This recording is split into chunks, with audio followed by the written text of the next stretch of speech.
Bonjour, dans cette vidéo, je vais vous expliquer très brièvement comment se payer avec sa société en Irlande, comment ça se passe. Alors pourquoi cette question? Lorsqu'on a une société en Irlande et qu'on est directeur de sa société, on travaille aussi pour avoir une rémunération. Je mets de côté l'aspect dividende, mais je parle de la rémunération durant l'exercice, durant l'activité de la société. Donc en fait, de ce côté-là, il y a deux méthodes. Donc il faut être directeur de sa société. Un secrétariat ou un actionnaire ne peut pas être rémunéré, ou alors c'est un contrat de travail extérieur, enfin classique, droit du travail irlandais. Mais là, je parle de rémunération en tant que directeur d'une société en Irlande. Donc comment ça se passe? En fait, il y a deux méthodes. Il y a le système de la rémunération et du salaire. Vous allez comprendre pourquoi et la différence entre les deux méthodes de rémunération. La première méthode, donc là, qui concerne la rémunération. Donc imaginez, vous avez une société en Irlande, vous décidez de... Donc vous, je précise une chose, vous êtes non résident irlandais, hein, ça s'applique uniquement pour ceux qui ne sont pas résidents irlandais. Donc vous avez une société en Irlande et vous décidez, un exemple, hein, donc vous êtes libre du montant et de la fréquence dans la limite de la trésorerie disponible de la société. Prenons l'exemple de 3 000 € par mois. Donc ce montant-là est versé du compte professionnel de la société à votre compte personnel dans votre pays de résidence fiscale, peu importe, soit la France, la Belgique, l'Italie, l'Espagne, peu importe. Dans la première méthode, c'est vous versez ça sur votre compte personnel et vous payez, vous déclarez vous payer dans le pays de votre résidence fiscale. Tous les pays européens ont signé une convention fiscale de non-double imposition. Donc évidemment, quand vous êtes non résident irlandais, vous ne payez rien en Irlande, donc pas de charges, ni de cotisations, ni de taxes, ni d'impôts sur les rémunérations pour un non résident irlandais quand vous avez une limited, quand vous êtes directeur de votre société en Irlande. Et donc ces 3 000 €, vous n'avez rien à payer en Irlande, à quelque niveau que ce soit, et vous les encaissez sur votre compte personnel en France, et vous payez l'impôt sur le revenu, vous le déclarez, vous payez l'impôt sur le revenu d'une façon classique, là où vous êtes fiscalement en résidence. Donc c'est pas forcément la méthode la plus intéressante, il faut comparer, mais c'est en tout cas la méthode la plus classique et la plus facile à mettre en place, parce que de toute façon, là, pour le coup, il n'y a rien à mettre en place. Vous continuez à payer l'impôt là où vous êtes résident fiscal dans votre lieu d'habitation hors Irlande, toujours pour un non-résident irlandais. Donc ça, c'est la première méthode. La deuxième méthode, c'est donc là pour le coup, vous n'avez plus de rémunération, mais vous avez un salaire. Donc vous l'obtenez avec un PPS number. Il faut faire la demande préalable du PPS number.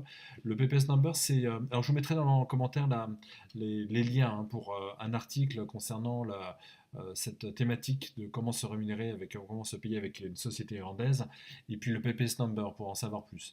Mais en quelques mots, le PPS number, c'est un numéro fiscal personnel en Irlande qui fait office de numéro de sécurité sociale en Irlande. Et ce numéro de sécurité, ce PPS number, pardon, vous l'obtenez dans deux cas de figure. Soit parce que vous habitez en Irlande et vous pouvez fournir une adresse de résidence en Irlande. Vous êtes étudiant, vous travaillez là-bas, bon, voilà, vous demandez un PPS number parce que vous pouvez justifier d'un domicile en Irlande. Et toujours pour les non-résidents irlandais, pour ceux qui sont directeurs de leur société en Irlande mais non résidents irlandais, ils n'ont évidemment pas de domicile en Irlande, ce qui représente 99% des cas de figure des entrepreneurs qu'on accompagne. Et dans ce cas-là, quand on est directeur d'une société en Irlande, c'est le seul cas de figure sans habiter en Irlande dans lequel vous pouvez demander le PPS number. Ce PPS number, ce numéro fiscal personnel en Irlande, ça vous permet de fiscaliser vos rémunérations, dividendes, enfin toutes les sources de revenus en Irlande, à la source en Irlande. Donc je reprends l'exemple de ces 3 000 € par mois, donc toujours pas de contrainte d'obligation de fréquence ou de montant. Et ces 3 000 € par mois, là pour le coup, ça devient un 3 000 € de salaire. Alors, vous avez une fiche de paye, ça c'est intéressant parce que si vous voulez faire un dossier de leasing de voiture ou un dossier de financement pour un achat immobilier, quand vous versez une rémunération dans la première méthode, vous n'avez pas de fiche de paye, donc il faut attendre le bilan et fournir les éléments par rapport à ça. Quand vous avez le PPS number, vous avez des fiches de paye. Donc ça peut être considéré comme voilà, un CDI, même si vous n'êtes que directeur de votre société. Donc fiche de paye sur le modèle européen, donc valable pour les dossiers de financement par exemple. Et dans cette fiche de paye, c'est très simple, il y a 4 lignes.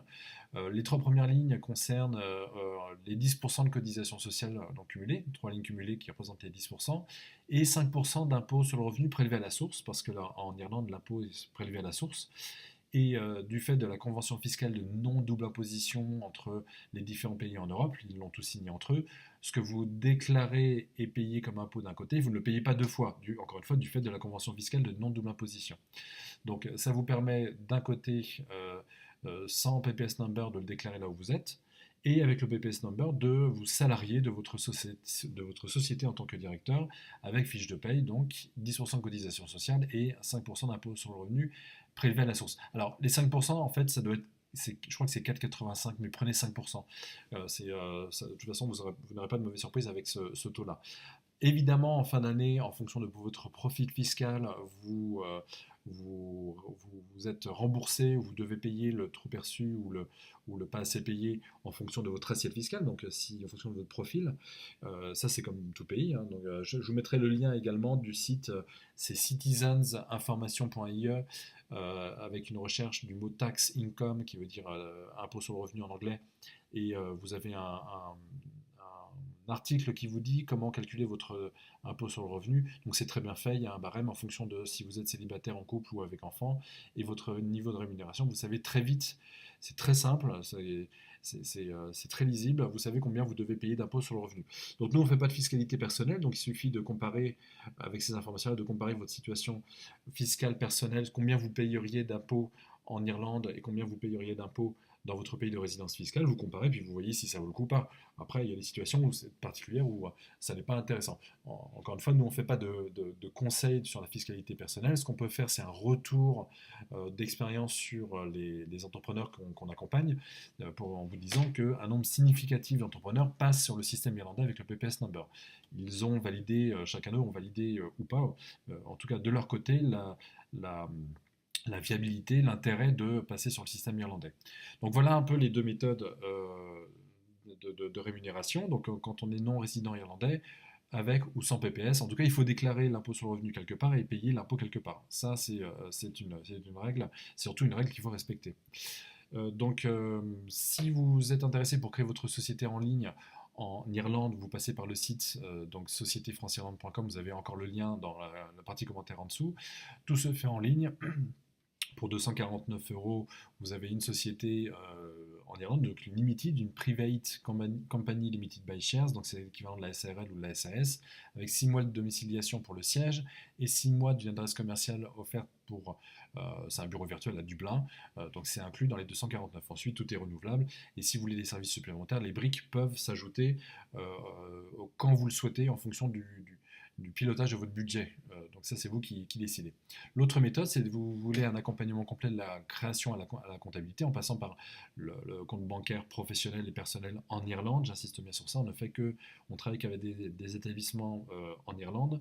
Ça peut être aussi l'accompagnement donc sur la comptabilité ensuite quand la société est créée. Donc on a toute une multitude de services aussi pour les dropshippers, pour les vendeurs e-commerce, enfin les e-commerçants d'une façon générale.